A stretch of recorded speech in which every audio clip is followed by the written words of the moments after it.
चलो सॉल्व करेंगे आज हम लोग बिहार बोर्ड में जो पूछा गया था अक्टूबर महीने में, जो इंग्लिश का टेस्ट हुआ है ऑब्जेक्टिव क्वेश्चन, उसी को हम लोग आज सॉल्व करेंगे। तो पहला क्वेश्चन देखते हैं क्या आया था। पूछा गया था who has delivered the speech the unity of Indian culture, यानी कि पूछा गया है कि जो आप लोगों को किताब में पढ़ना है यूनिटी ऑफ इंडियन कल्चर, इसके लेखक कौन है, किसने इसको लिखा है। तो इसको लिखने वाले व्यक्ति का नाम क्या है, हुमायूं कबीर, लियो टोल्स्टॉय, महादेवी वर्मा या टोनी मॉरिसन। बताओ क्या नाम है। तो उनका नाम है हुमायूं कबीर। ठीक, यानी कि हुमायूं कबीर द्वारा ही इसको लिखा गया है। यानी पहला का जो सही आंसर था वो क्या था, ए था, हुमायूं कबीर। अब यहाँ पे है इन लोगों का भी देख लेते हैं कि क्या क्या लिखे हैं। ये लियो टोल्स्टॉय है, इन्होंने लिटिल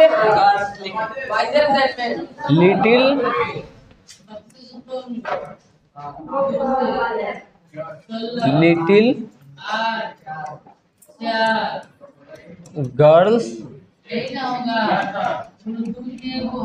वाइजर देन मैन, यही लिखे थे ना। ठीक, उसके बाद महादेवी वर्मा के तो जानते हैं, गिल्लू लिखे थे।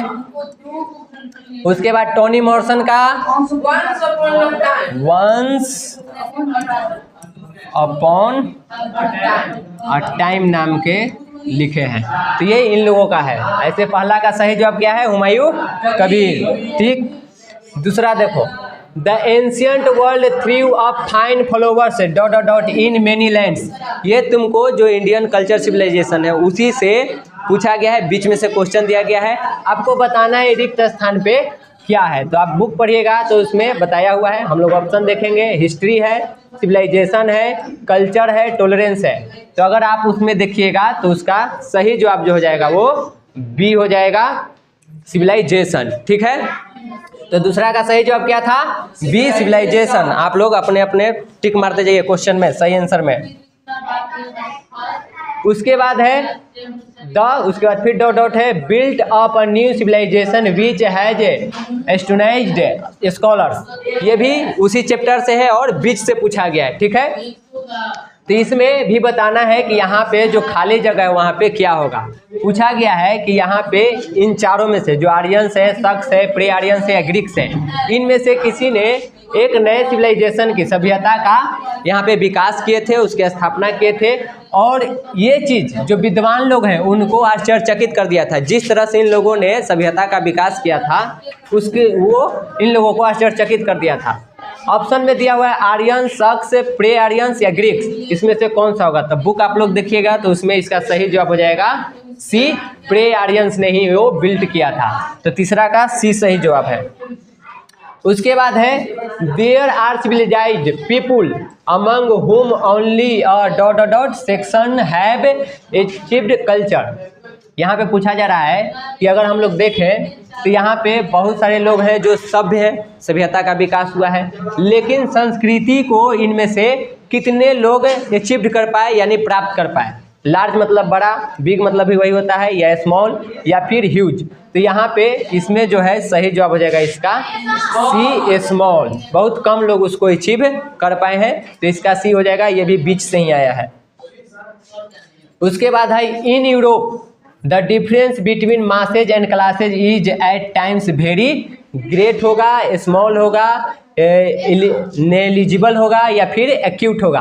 तो इसका जो सही जवाब है वो क्या हो जाएगा, ए, ग्रेट हो जाएगा। इसमें ग्रेट सही जवाब होगा।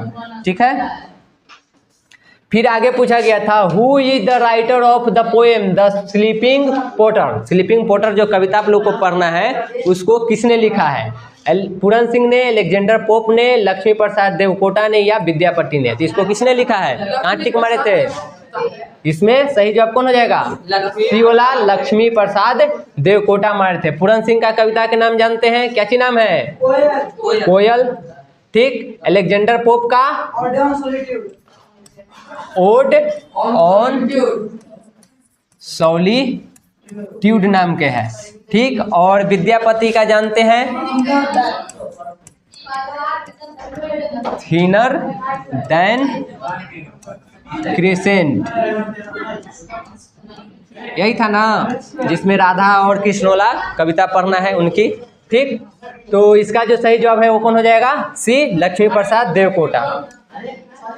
आगे, the porter carries a load of 25 kilos on his. जो कहानी पढ़े थे द पोर्टर, यानी कि कुली के बारे में इसमें पढ़ना है, जो बोझ ढोने वाला होता है।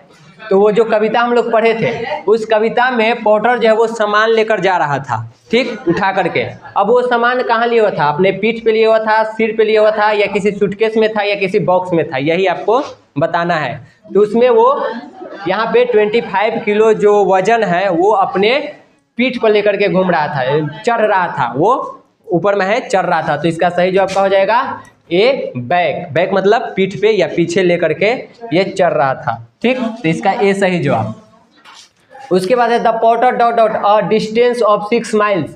अभी हम बताएं, यहाँ पे पोर्टर जो है वो 25 किलो वजन लेकर क्या कर रहा था? चढ़ रहा था। चढ़ना के अंग्रेजी क्या होता है? क्लाइम्स होता है, वॉक होता है, रन होता है, या स्विम्स होता है? क्या होता है? क्लाइम्स होता है। तो इसका सही जवाब क्या हो जाएगा? ए, क्लाइम्स, यानी कि वो चढ़ रहा था। उसके बाद है fleas and dot dot dot इन्फेस्ट the body of the porter. Porter के शरीर पर कुछ नुकसान पहुंचाया जा रहा था, किसके द्वारा था? एक तो आपको फ्लीज दे दिया है, दूसरा पूछा है कॉकरोच था, रैट्स था, लाइस था, या फ्लाइज था। तो आप लोग अगर पढ़े होंगे कविता में तो उसमें यहाँ पे लाइस था। तो सी इसका सही जवाब हो जाएगा, लाइस। सब टिक आउट करते जा रहे हैं? Yes sir. क्वेश्चन नंबर 10 में आया था the heart of the porter is twittering like अ। क्या होगा? बर्ड होगा, पैरोट होगा, क्रोज होगा, यानी क्रो होगा, या रैबिट होगा। यानी कि जो पोर्टर है, जो कूली है, उसका दिल चहचहा रहा था, किसके जैसा? तो आप लोग कविता पढ़िएगा तो उसमें बताया गया है बर्ड के जैसा। तो ए इसका सही जवाब हो जाएगा, बर्ड के जैसा। उसके बाद है the porter son is shivering with cold and woos off. जो पोर्टर कुली का बेटा था वो कांप रहा था ठंड से और क्या चीज से? अंगर, मतलब अंगर से, हंगर से, लाफ्टर से, या एनर्जी से। तो वो भूख से कांप रहा था, एक ठंड से और एक भूख से। सब किताब से है, तो इसका बी हो जाएगा सही जवाब, भूख के कारण। ठीक, फिर है who is the author of sun and moon. Sun and moon नाम के जो कहानी है, कविता है, कहानी है, उस कहानी को किसने लिखा है? प्रेमचंद ने, कैथरीन मैन्सफील्ड ने, एंटन चेखव ने, या गिरधर झा ने? तो इसको लिखने वाले जो लिखे उसका नाम है कैथरीन मैन्सफील्ड। तो बी इसका सही जवाब हो जाएगा। प्रेमचंद की कौन सी कहानी हम लोग को पढ़ना है? जनवरी नाइट। उसके बाद एंटन चेखव का क्या था? द बेट। और गिरधर झा का लव डिफील्ड।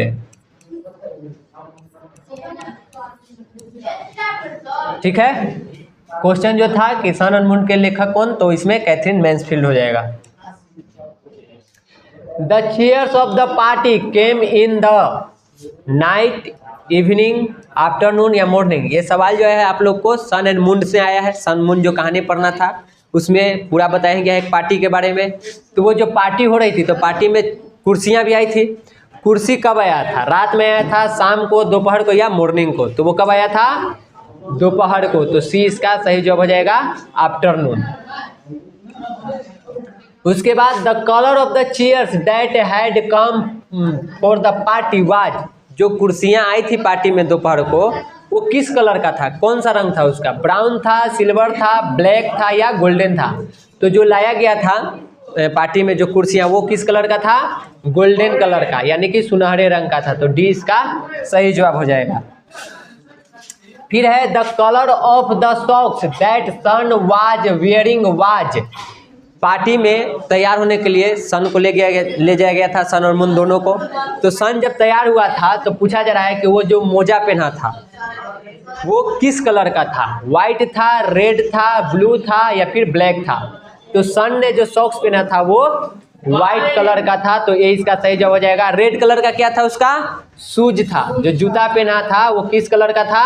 रेड कलर का, यानी व्हाइट सॉक्स पहना था और रेड कलर का शूज पहना था और रशियन ड्रेस में ये तैयार हुआ था। ठीक, उसके बाद है the parents did not the subtle feelings of sun and moon. जो सन और मून के जो पेरेंट्स हैं, जो माता पिता हैं, वो सन मून के किस चीज़ को यहाँ पे एक फीलिंग है उसको क्या नहीं कर पाए? जो फीलिंग है पार्टी में उसको क्या नहीं कर पाए? वो समझ नहीं पाए, अप्रिशिएट नहीं कर पाए, उसको पसंद नहीं किया या उसको एक्सेप्ट नहीं किए। तो इसका सही जवाब हो जाएगा अंडरस्टैंड। वो उसको समझ नहीं पाए। ऐसे भी हम लोग देखते हैं घर में अगर फंक्शन पार्टी होता है तो छोटा बच्चा भी उसमें खुश रहता है, सब कोई खुश है पार्टी फंक्शन में, लेकिन छोटे बच्चों के तरफ उतना लोग ध्यान नहीं देता है। वो क्या करना चाह रहा है, क्या बताना चाह रहा है, उसका खुशी क्या है, उसके ऊपर ज़्यादा लोग ध्यान नहीं देता है। और वही क्या हो रहा था यहाँ पे सन और मून के साथ भी हो रहा था, उसके ऊपर उनके माता पिता ध्यान नहीं दे रहे थे। उसकी जो माँ है वो अपने तैयारी में लगी हुई थी, पिताजी अपने तैयारी में लगे हुए थे, और ये दोनों किसके पास चले गए थे? नौकरानी के। वही नौकरानी इनको तैयार कर रही थी, वही अपने साथ रख रही थी। तो वहाँ पे इनकी जो खुशी है, इनकी जो फीलिंग्स है, उसको इनके माता पिता नहीं समझ पाए थे। तो ये इसका सही जवाब हो जाएगा। उसके बाद है who is the writer of little girls wiser than man. यानी कि little girls wiser than man जो है कहानी, उसके लेखक कौन है? Toni Morrison, William Cowper, Alexander Pope या लियो टोल्स्टॉय। अभी कुछ देर पहले इसकी चर्चा किए थे। कौन होगा इसका सही जवाब? लियो टोल्स्टॉय, यानी कि डी इसका सही जवाब हो जाएगा, लियो टोल्स्टॉय। टोनी मॉर्सन का कोई चीज था अभी देखे हैं, वंस अपॉन अ टाइम। उसके बाद विलियम कॉपर का क्या, कौन सा कहानी पढ़ना है? ये पढ़ना है हम लोग को, गॉड मेड द कंट्री पढ़ना है। ठीक, ये कविता है। अलेक्जेंडर पोप का अभी देखे हैं, क्या था? Ode on.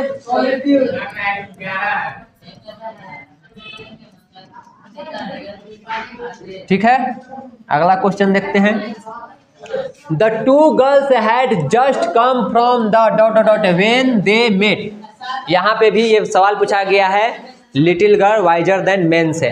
तो बताया जा रहा है, इसमें पूछा जा रहा है कि जो दो लड़कियां थी छोटी छोटी, वो दोनों कहाँ से आ रही थी? जब वो दोनों मिली थी तो आ कहाँ से रही थी? चर्च से आ रही थी, फील्ड से आ रही थी, स्कूल से आ रही थी या शॉप से आ रही थी? तो ये दोनों लड़कियां चर्च से आ रही थी और वहीं पे स्ट्रीट में एक लेन में ये लोग एक दूसरे से मिली थी। तो ये इसका सही जवाब हो जाएगा, चर्च से। उसके बाद है the two little girls met in a. ये जो दो छोटी लड़कियां हैं वो दोनों कहाँ मिली थी? स्ट्रीट, स्कूल, फील्ड या लेन? तो बुक में आप लोग देखिएगा वो लोग कहाँ मिली है? लेन, यानी कि डी इसका सही जवाब हो जाएगा, यहीं पे ये लोग मिली थी।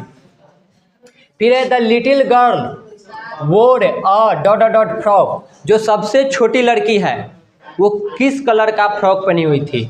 रेड कलर का, ब्लू कलर का, येलो कलर का या ग्रीन कलर का? इनमें से कौन से कलर का पहनी हुई थी?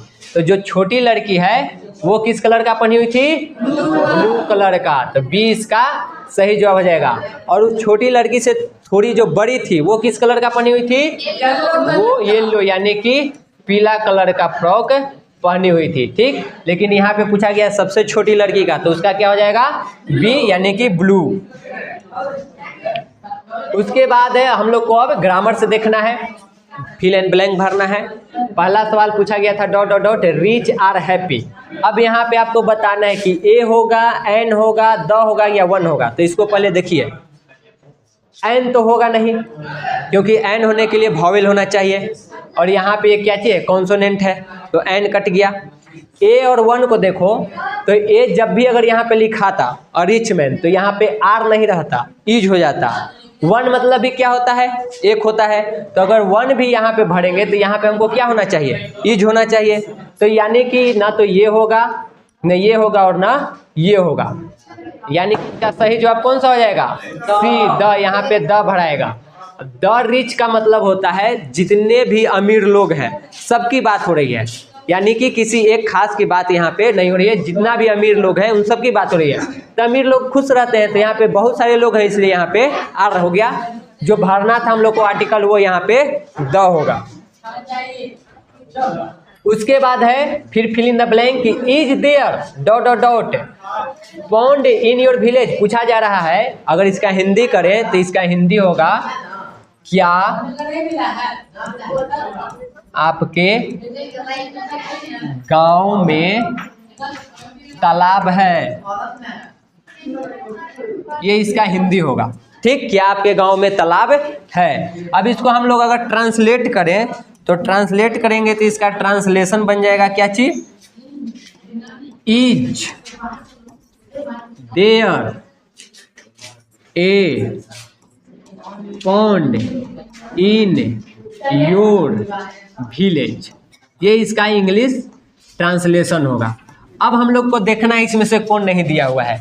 इज देयर तो है, ठीक। हम लोग को चुनना था कि ए होगा, एन होगा, द होगा या वन होगा। तो यहाँ पे इसका सही जवाब क्या हो जाएगा? ए वाला। यानी कि यहाँ पे इसका जो सही जवाब है वो कौन सा होगा? ये वाला होगा, ए। यहाँ पे क्या भराएगा? ए भराएगा कि क्या आपके गांव में कोई एक तालाब है, ठीक। तो इसका सही जवाब कौन सा हो जाएगा? ए। उसके बाद पूछा गया है the leaves of this tree dot dot dot green. अब आपको इसमें बताना है भरिएगा का, इज भरिएगा, आर भरिएगा, वाज भरिएगा या हैज भरिएगा। तो इसमें हम लोग को थोड़ा सा ध्यान देना है। एक ट्रांसलेशन देखते हैं। जैसे मान लीजिए हम आपको एक ट्रांसलेशन दें इसको बनाने के लिए कि राम के भाई लोग अच्छे हैं। राम के भाई लोग अच्छे हैं, इसी के आधार पर यहाँ पे ये बनेगा।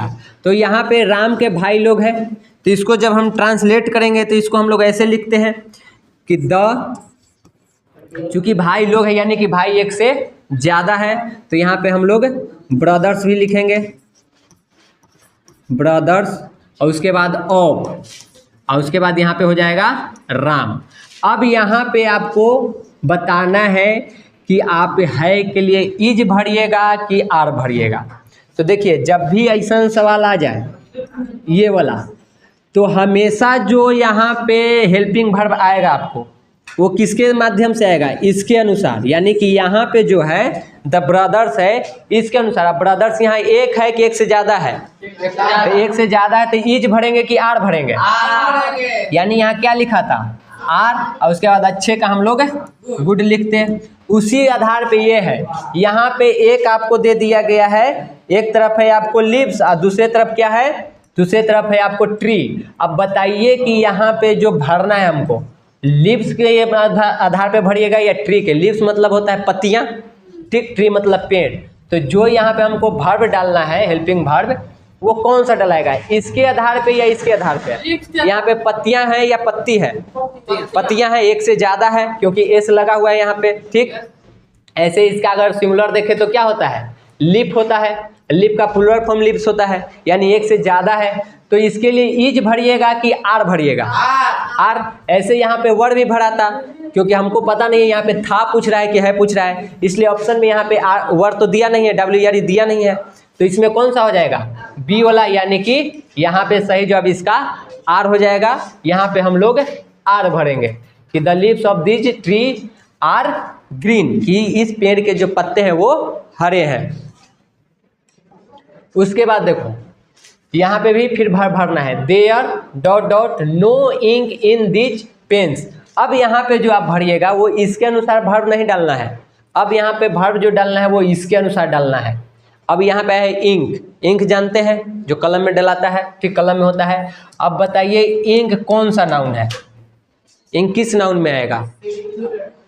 वो नहीं पूछ रहे हैं, 5 गो भेद है ना, उसमें कौन में आएगा?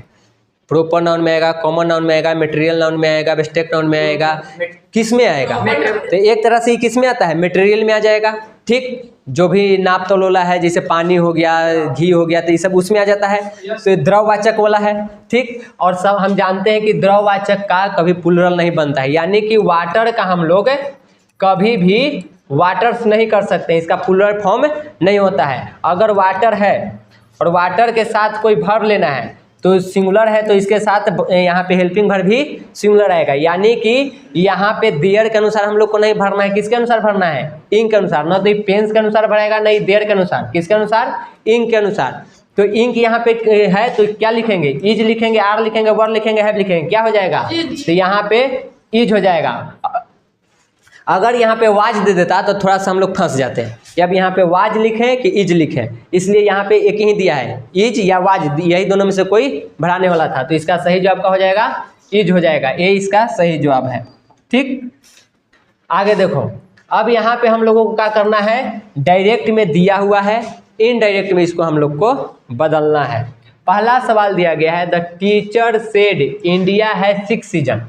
टीचर कहता है कि भारत में 6 ऋतुएं हैं। अब ये है आपको एक रूल पे, रूल होता है कि यदि कोई यूनिवर्सल ट्रूथ है यानी कि सत्य बातें हैं, ठीक, वो जो बोला जा रहा है वो सत्य है, सही है, तो वैसे में जो ये वाला सेंटेंस है वो ज्यों का त्यों रहता है। यहाँ पे अगर खाली सेड है तो सेड लग के यहाँ पे डेट लगेगा, अगर साथ में यहाँ ऑब्जेक्ट रहता प्लस में सेड मी या सेड यू जो भी रहता तो इसको हम टोल्ड में बदलते, लेकिन ऑब्जेक्ट तो यहाँ पे है नहीं, तो खाली यहाँ पे दिया गया है द टीचर सेड, तो द टीचर सेड का द टीचर सेड ही रह जाएगा। अगर इसको हम बनाएं तो द टीचर सेड जो है वो वैसे ही रह जाएगा। उसके बाद जो ये कॉमा वाला है, डबल इन्वर्टेड कॉमा, वो डेट में बदल जाएगा। और उसके बाद जब कोई यूनिवर्सल ट्रूथ सत्य बात रहता है तो उसको हम ज्यों का त्यों लिखते हैं, उसमें कोई चेंजिंग हम लोग नहीं करते हैं। तो इंडिया है 6 सीजन। अब देखिए किस ऑप्शन में ये वाला दिया गया है, टीचर सेड दैट इंडिया है 6 सीजन, यानी कि पहले में ही दिया गया है, इसमें हेड कर दिया गया है, इसमें विल है, ये है, ये तीनों नहीं होगा। ये वाला सेंटेंस कहाँ है, ऑप्शन ए में, यानी कि ये आपका सही जवाब है। 25 नंबर क्वेश्चन का जो सही आंसर था वो ए था। ठीक कर रहे हैं, करना। उसके बाद फिर है आपको उसी से पूछा गया है, he said where is my book, ये आया है आपको इंट्रोगेटिव से। तो सबसे पहले यहाँ पे सेड जो है तो ही सेड का ही सेड रह जाएगा, इसमें कोई चेंजिंग नहीं होगा। उसके बाद जब अब यहाँ पे रहता है क्वेश्चन वाला इंट्रोगेटिव क्वेश्चन आता है, WH से आता है, तो इसमें डेट नहीं लगता है, वेयर जैसे है वैसे ही रहेगा। ठीक, नहीं यहाँ पे सेड नहीं होगा। एक मिनट, अगर इसको ध्यान से आप देखें तो हम अगर बोलें कि he said where is my book, या जैसे अभी हम विपिन को बोलें, इससे पूछें कि वेयर इज माई मोबाइल, तो एक तरह से हम इससे सवाल कर रहे हैं, यानी सवाल हम पूछ भी रहे हैं, सवाल पूछ रहे हैं ना इससे कि मेरा मोबाइल कहाँ है। तो अगर इस सवाल में देखा जाए तो वह जो है, वह नाम के जो व्यक्ति है, कोई व्यक्ति जो है वो किसी दूसरे व्यक्ति से पूछ रहा है कि मेरा किताब कहाँ है। ठीक, तो जब पूछ रहा है तो पूछना के अंग्रेजी क्या होता है, आस्क होता है। ठीक, इसका V2 V3 करेंगे तो क्या होता है, आस्केड होता है। यानी कि इस चारों सेंटेंस में जहां आस्केड होगा वही इसका सही जवाब होगा। तो आस्केड आप देख लीजिए, एक यहाँ भी है और एक यहाँ भी है। अब इन दोनों में हम फंस गए कि अब ये वाला होगा कि ये वाला। तो एक रूल और इसमें होता है, जो ईज आर एम होता है ना, वो बदल जाता है आपको वाज और वर में, या तो वाज होगा या वर होगा। अब पकड़िए कहाँ है, तो इसमें क्या चीज़ है, इज दिया है तो नहीं होगा, पहले तो ये दोनों नहीं होगा, क्योंकि जब भी क्वेश्चन आता है इंट्रोगेटिव का तो जो सेड है वो क्या चीज में बदल जाता है, आस्केड में। तो आज यहाँ 2 जगह दिया हुआ है, एगो सी में और एक डी में। उसके बाद दूसरा रूल होता है कि जो ईज आर एम आता है वो किस में बदल जाता है, वाज वर में, और वाज कहाँ है, यहाँ पे, यानी कि इसका सही जवाब कौन सा होगा, डी होगा। तो इसमें डी टिक करेंगे। उसके बाद देखिए, the mother say to her son may God help you. अगर यहाँ पे देखिए तो माँ जो है वो अपने बेटे से कह रही है कि भगवान तुम्हारी मदद करे, ईश्वर तुम्हारी मदद करे। अब यहाँ पे माँ जो कह रही है, या तो वो अपने बेटे को आशीर्वाद दे रही है या वो भगवान से प्रार्थना कर रही है, 2 ही चीज़ कर रही है। या तो वो अपने बेटे को क्या करेगी, ब्लेसिंग देगी, कि भगवान तुमको मदद करे, कोई भी काम करो उसमें तुमको मदद करे, या वो खुद भगवान से प्रेयर करेगी कि भगवान हमारा बेटा जो भी चाहता है, मेरा बेटा जो भी चाहता है उसमें आप उसकी मदद करें। तो यहाँ पे हम ऑप्शन देखेंगे, यहाँ पे कहीं पे प्रेयर या ब्लेस है या नहीं, वही आंसर होगा। ठीक, ट्रिक पर है। तो यहाँ पे देखें, mother said to God to help you, इसमें तो ना तो प्रेयर है ना तो ब्लेसिंग है, इसमें भी आस्क्ड है। ये सवाल थोड़े पूछ रही है, ये तो आशीर्वाद दे रही है या भगवान से प्रार्थना कर रही है, तो ये भी नहीं होगा। इसमें है मदर चाहती है, तो चाहती है तो या तो वो आशीर्वाद दे रही है या तो वो भगवान से प्रार्थना कर रही है, और प्रार्थना वाला कहाँ है आपका, यहाँ पे है। तो इसका जो सही जवाब हो जाएगा वो कौन सा होगा, डी। भगवान, जो माँ है वो भगवान से प्रार्थना कर रही है कि मेरे बेटे को भगवान हर काम में मदद करे, वो उससे प्रार्थना कर रही है। अगर ब्लेस होता तो ब्लेस वाला में टिक मारते कि वो आशीर्वाद दे रही है अपने बेटे को। ठीक, तो इसका सही जवाब कौन सा हो जाएगा, डी। उसके बाद है she said to me good morning. यहाँ पे कोई लड़की है जो मुझसे कह रही है गुड मॉर्निंग। अब गुड मॉर्निंग एक तरह से क्या हो गया, जैसे हम किसी को हैप्पी बर्थडे बोलते हैं तो क्या करते हैं, उसको विश करते हैं। उसी प्रकार से गुड मॉर्निंग, ना तो हम किसी को आशीर्वाद दे रहे हैं ना प्रार्थना कर रहे हैं, हम उसमें क्या कर रहे हैं, विश कर रहे हैं। सुबह सुबह मिले हैं तो हम उसको विश कर रहे हैं कि गुड मॉर्निंग। तो यहाँ पे इस चारों में जहाँ विश आया वही आपका सही आंसर है, इसी से इसको पकड़ना है। सब रूल पे है, रूल याद रहेगा बन जाएगा। तो यहाँ पे गुड मॉर्निंग आ जाए, गुड इवनिंग आ जाए, गुड आफ्टरनून, ये सब आ जाए तो ये सब विश होता है, हम किसी को विश करते हैं। तो विश वाला कहाँ है, इसमें वांटेड है, इसमें आस्क्ड है, इसमें लाइक्ड है। विश कहाँ है, यहाँ पे विश कर रहा है, सी विश्ड मी गुड मॉर्निंग। तो इसका भी सही जवाब कौन सा हो जाएगा, डी वाला, डी इसका सही आंसर है। अब यहाँ पे है आपको ट्रांसलेशन, इसको ट्रांसलेट करना है, और ये बहुत ही फेमस एक कोटेशन है जिसका इंग्लिश भी याद होगा। सच्चाई कभी परास्त नहीं होती, यानी कि सच्चाई कभी नहीं हारती है। और इसका सही अंग्रेजी जो है वो होता है ट्रुथ नेवर गेट्स डिफीटेड। तो बी इसका सही जवाब हो जाएगा। ऐसे ही फेमस कोटेशन है, वहीं से दिया हुआ है। ठीक, आगे है धूम्रपान स्वास्थ्य के लिए हानिकारक है। ये अगर आप लोग 9th में पढ़े होंगे तो आपको बुक जो है, बुक में ही ये इसका रूल पढ़ना था कि जब भी इस तरह के सेंटेंस आता है तो या तो टू लगा के फिर वर्ब लगाते हैं, फिर बाकी के जो ऑब्जेक्ट या अदर वर्ड है उसको लिखते हैं, या सीधे क्या करते हैं V4 और उसके बाद बाकी के जो है उसको हम लिखते हैं। ये पढ़े हैं, जैसे कि पढ़े होंगे कि दूध पीना स्वास्थ्य के लिए लाभदायक होता है, तो उसको हम कैसे बनाते थे, या तो टू ड्रिंक करके, चाहे तो करते थे टू ड्रिंक, या फिर खाली ड्रिंकिंग लिखते थे, इसी पे न बनाते थे। उसी प्रकार ये वाला भी है, धूम्रपान स्वास्थ्य के लिए हानिकारक है, तो सबसे पहले यहाँ पे धूम्रपान के होगा, तो या तो ये स्मोक बनता टू स्मोक से या फिर स्मोकिंग से। और अगर आप लोग फिल्म वगैरह देखते होंगे, कोई भी हिंदी के देखे, साउथ के देखे, भोजपुरी के देखे, कोई भी देखे, फिल्म में जब भी कोई शराब का या सिगरेट का वहाँ पे सीन आता है तो स्क्रीन पे कहीं ना कहीं इसका अंग्रेजी लिखा रहता है, हिंदी भी लिखा रहता है, नीचे अंग्रेजी भी, यानी कि ये भी एक फेमस कोटेशन है। और कोटेशन का होता है smoking is injurious to health, यानी कि इसका जो सही जवाब था वो कौन सा था, सी नंबर का था। टाइपिंग ऊपर नीचे हो गया है, कौन सा होगा, जिसमें लिखा हुआ है smoking is injurious to health, वही इसका सही जवाब होगा। तो आप लोग सब में टिक मार ली है। आज के लिए इतने, कल नया क्लास में मिलते हैं। ठीक है।